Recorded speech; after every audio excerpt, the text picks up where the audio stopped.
Buonasera e ben ritrovati con l'informazione flash di News Sicilia, i principali titoli del pomeriggio. In apertura la tragedia che si è consumata a Corleone nel Palermitano, dove una donna di 77 anni, Lucia Pecoraro, ha ucciso la figlia disabile di 48, Giuseppina Milone, per poi togliersi la vita. La donna, dicono in paese, aveva perso il marito 8 mesi fa e si era ritrovata a gestire la figlia da sola.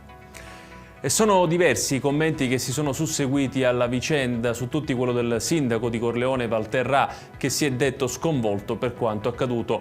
C'è tanta commozione in tutta la nostra comunità per quello che è successo. La famiglia era conosciuta da tutti, erano brave persone, le parole del primo cittadino.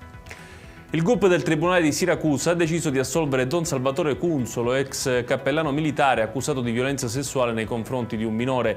Per il giudice il fatto non sussiste. La denuncia del giovane risale a vicende del 2010, quando il minore frequentava una parrocchia di Francofonte nel Siracusano, mentre il sacerdote era cappellano militare a Catania. La Corte di Cassazione ha confermato l'ergastolo scomminato dalla Corte d'Assise d'Appello di Catania nei confronti di Filippo Assero. L'uomo è responsabile del femminicidio dell'ex moglie Ada Rotini, 46enne, avvenuto l'8 settembre del 2021 in mezzo a una strada del comune del Catanese.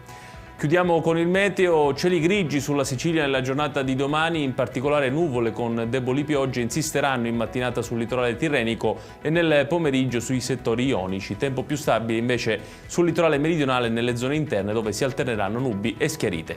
Ed è tutto per questa edizione, tutti i dettagli su queste notizie li trovate come sempre sul nostro sito www.newssicilia.it. Grazie per averci seguito e buon proseguimento di serata.